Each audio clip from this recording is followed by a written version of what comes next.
warahmatullahi wabarakatuh. Alhamdulillahi rabbil alamin. Wabihi nasta'inu ala umuri dunya waddin. Wassalatu wassalamu ala ashrafil anbiya'i wal mursalin Sayyidina Muhammadin wa ala alihi wa ashabihi wa man tabi'ahum bi ihsan ila yaumiddin. Amma ba'du, fa ya ayyuhal muslimun rahimakumullah. Allahumma zidna ilma warzuqna fahma wa alhiqna bis salihin. Syukur alhamdulillah pada pagi ini kita dapat menyambung pengajian kita pada waktu subuh ini sambil beriktikaf niat beriktikaf di masjid. Mudah-mudahan malaikat pagi dan malaikat malam, malaikat siang dan malaikat malam yang turun menyaksikan segala amal kita dan mencatatnya sebagai amal soleh bagi kita. Amin ya rabbal alamin. Kita lanjut kepada sifat yang kedua, yaitu halaman 33. Bismillahirrahmanirrahim. Halaman 33, baris ketiga dari atas, samping kiri.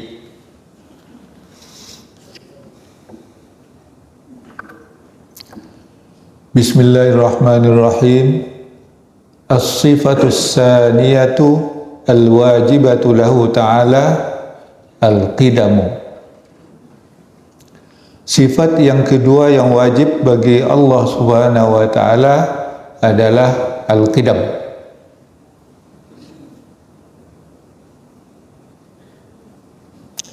Wa ma'nahu adamul awwaliyah, dan maknanya tidak berawal. Qidam itu maknanya tidak berawal, bahwa Allah Subhanahu wa ta'ala wajib bersifat qidam, bahwa Allah Ta'ala Subhanahu wa ta'ala tidak berawal bagi wujudnya. Kenapa kita mengatakan, dari mana kita tahu bahwa Allah itu qidam? Karena diinformasikan oleh Allah Subhanahu wa ta'ala dalam Al-Quran. Di dalam surat Al-Hadid disebutkan, wal awwalu wal akhiru wal zahiru wal batinu wa huwa bikulli syai'in alim. Dialah yang awal dan yang akhir, dan yang zahir dan yang batin. Dia mengetahui segala sesuatu, maha mengetahui atas segala sesuatu. Huwal awwalu, dialah yang awal. Tetapi kenapa kita mengatakan, ulama mengatakan bahwa Allah itu tidak berawal? Ya. Dia yang awal tapi tidak berawal. Tidak ada awalnya. Karena diinformasikan dalam surat Al-Ikhlas. Qul huwallahu ahad, Allahus samad, lam yalid wa lam yulad. Ya, wa lam yulad. Dan Allah itu tidak dilahirkan. Baik dilahirkan secara biologis atau dilahirkan semacam apapun. Subhana, maha suci Allah Subhanahu wa ta'ala daripada dilahirkan atau dia muncul tiba-tiba. Dulu tidak ada, sekarang ada. Nah, itu namanya sifat baharu, sifat baru. Ya, makhluk.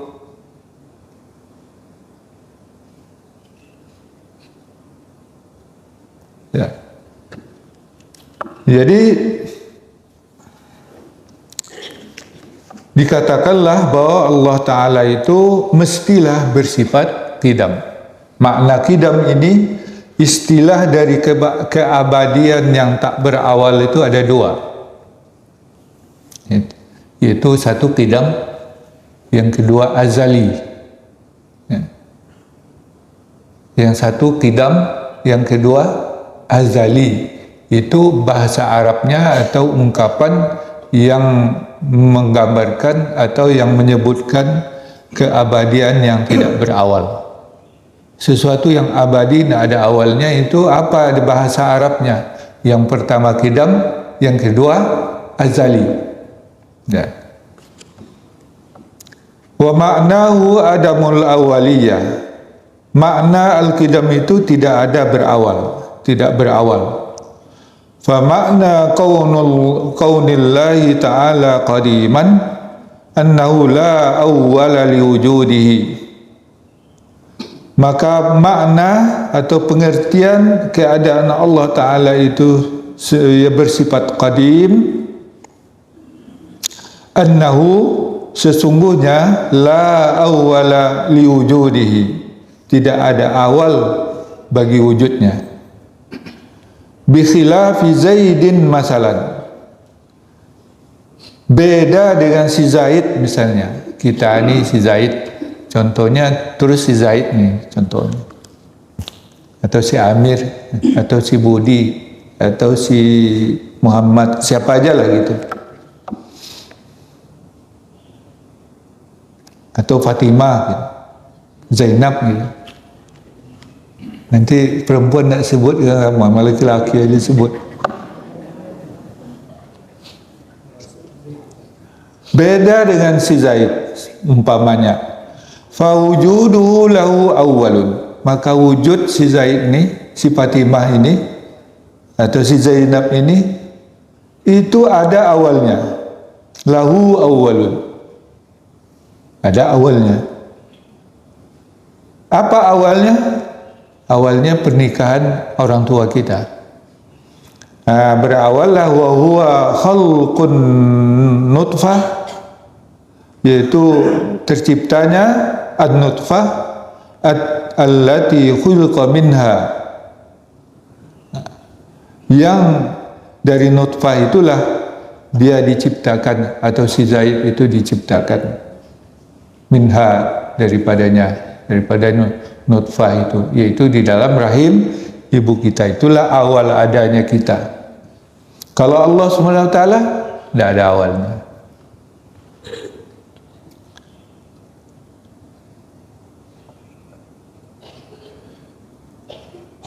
Waqtulifa halil qadim wal azali bima'nan wahidin au mukhtalifani.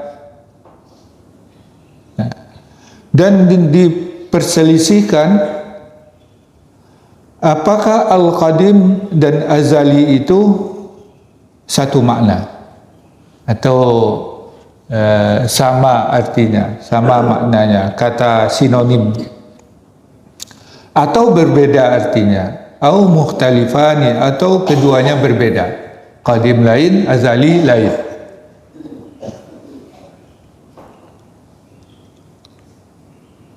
Faman qala bil awal, maka siapa yang berkata dengan yang pertama, yaitu maknanya yang apa itu, maknanya sama, qidam dengan azali itu sama,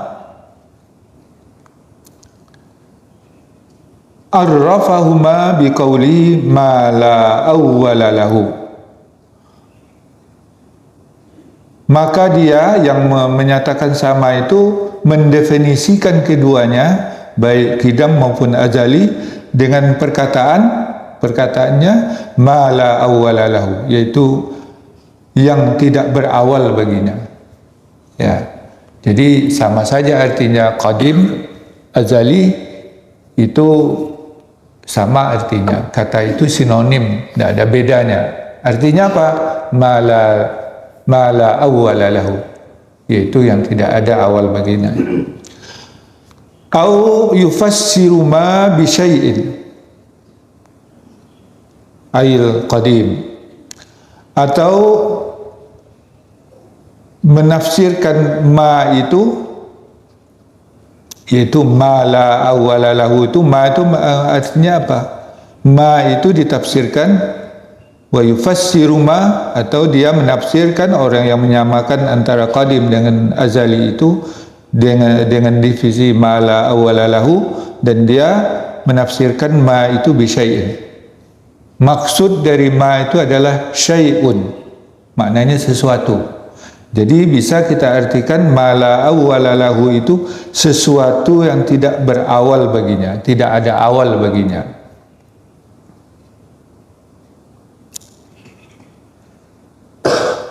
Wal azaliyu asy-syai'ul ladzi la awwala lahu. Maka al-qadim wal azaliyu. Jadi kalau diartikan ma itu dengan syai'un, maknanya al-qadim wal awwalu wal azaliyu. Qadim dan azali itu adalah asy-syai'ul ladzi la awwala lahu, yaitu sesuatu yang tidak ada awal baginya. Fayashmulu atau fayashmilu zatallahi wa jami'a sifatihi. Fayushmilu zatallahi wa jami'a sifati. Maka kalimat itu, qadim dan awal itu mencakup zat Allah dan segala sifatnya. Ya. Jadi tidak ada bedanya antara qadim dengan azali.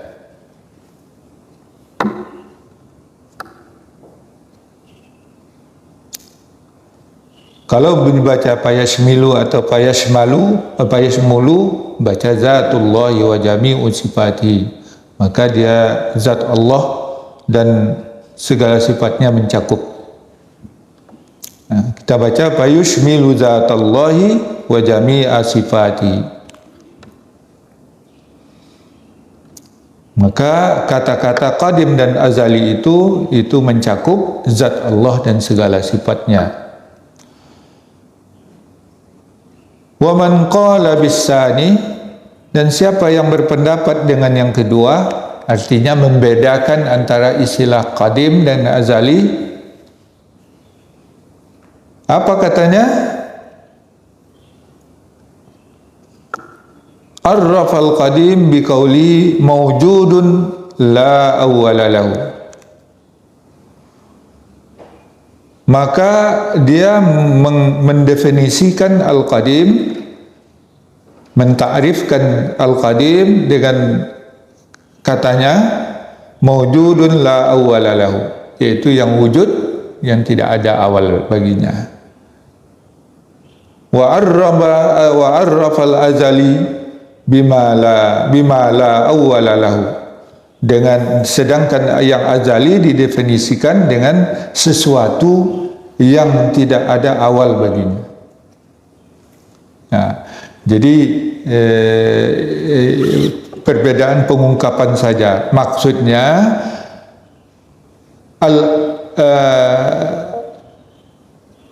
a'am min an yakuna mawjudan aw ghairu mawjud fa huwa a'ammu minal qadim. Ya. Jadi azali itu lebih umum daripada qadim. Maknanya itu mencakup yang ada dan tidak ada. Bahwa tidak ada di zaman azali, itu berarti tidak ada awalnya. Sedangkan yang qadim khusus untuk yang mawjud saja, yang untuk wujudnya Allah Subhanahu wa taala. Sedangkan azali itu mencakup sesuatu yang tidak ada sejak zaman azali, yang tidak ada awalnya. Karena itu qadim dengan azali berbeda. Bedanya apa? Bahwa azali lebih umum daripada qadim. Qadim khusus untuk yang wujud, yaitu zat Allah Subhanahu wa taala, disifatkan kepada Allah Subhanahu wa taala. Sedangkan azali boleh juga disifatkan sesuatu yang tidak ada sejak zaman yang tidak berawal. Maka kita katakan alam ini tidak ada di zaman azali. Tidak dikatakan qadim bagi yang membedakannya. Fayajtami'ani fi zatihi ta'ala wa sifatihi al-wujudiyah. Maka qadim dan azali ini berhimpun pada zat Allah SWT. Jadi dan sifatnya. Maka zat Allah dan sifat Allah Ta'ala itu boleh dikatakan bahwa zat Allah Ta'ala itu qadim dan zat Allah Ta'ala itu azali. Fayuqalu li zati ta'ala, maka bisa dikatakan bagi zat Allah Ta'ala itu azaliyah. Ya, boleh dikatakan bahwa Allah Ta'ala, kudrat Allah SWT itu azaliyah. Itu kudrat Allah Ta'ala itu salah satu sifat Allah Ta'ala, yaitu kuasa. Maka kuasa Allah itu tidak berawal sama dengan zat Allah SWT. Wa yanfaridul azali fil ahwal ka kaunillahi ta'ala qadiran 'alal qaul biha. Fa inna kaunallahi ta'ala qadiran yuqalu lahu azaliyun 'ala hadzal qaul. Ya, kalau bagi yang membedakan itu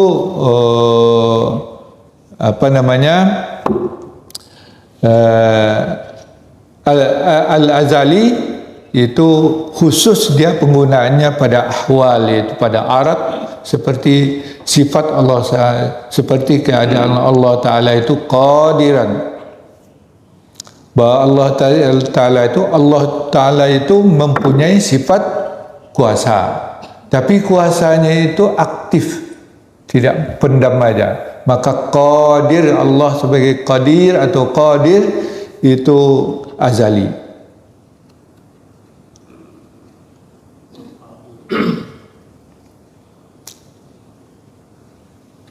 Ala hadzal qaul, yaitu atas dasar pendapat ini yang membedakan antara qadim dan azali. Wala yuqalu lahu qadim lima arafta, dan tidak dikatakan kepadanya itu bahwa Allah qadiran, yaitu memiliki sifat kuasa yang aktif, ya, kuasanya itu aktif, maka tidak dikatakan itu qadim. Lima arafta, karena Anda mengetahui annal qadima la budda fihi minal wujud. Ya, jadi karena Anda mengetahui bahwa yang qadim itu mestilah ada wujud, yaitu pada zat Allah Subhanahu wa Ta'ala. Wal kaun minal wujud wal kaun qadiran lam yartaqi ila darajatil wujud li'annahu hal. Karena dan keadaan qadiran, dia kuasa, zat yang kuasa, tidak akan meningkat dia kepada darajatil wujud, kepada tingkat yang wujud, karena dia adalah hal.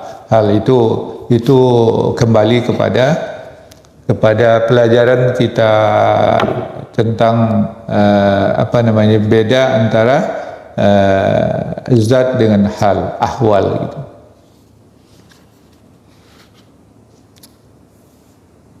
Ya, antara wujud itu wujud zat atau wujud hal, sifat zat atau sifat hal. Ya, kemarin sudah kita bicarakan. Lanjut atau sampai di situ? Ya, lanjut sampai di situ dulu. Jadi kita dalilnya nanti minggu depan. Jadi kita pahami dulu konsep dari qadim ini. Jadi qadim ini, ya, pertama yang perlu kita tahu istilah. Ada istilah qadim dan ada istilah azali. Para ahli bahasa berbeda pendapat apakah qadim dan azali ini sama atau tidak. Ada yang mengatakan sama. Maka bagi yang mengatakan qadim dan azali ini sama, maka sifat zat dan sifat Allah Ta'ala boleh dikatakan qadim dan boleh dikatakan azali. Bagi yang tidak menyamakan, maka Allah bersifat qadim dengan sifatnya, sedangkan sifat-sifat yang aktif seperti qadiran, sami'an, basiran, itu semuanya sifat-sifat yang aktif. Maka itu adalah ahwal yang itu keadaan, dan dia tidak akan meningkat menjadi materi atau zat atau oleh sebab itu dikatakan dia sifat Allah Ta'ala qadiran, basiran, sami'an, mutakalliman, ya, itu sebagai azali, itu baik, dan tidak dikatakan qadim bagi yang membedakan antara azali dan qadim. Nah, itulah inti dari konsep daripada qidam ini. Ya, yang penting kita mengetahui bahwa Allah Subhanahu wa taala itu bersifat qidam, yaitu abadi yang tak berawal. Ya. Ya, kalau ada pertanyaan silakan. Ya.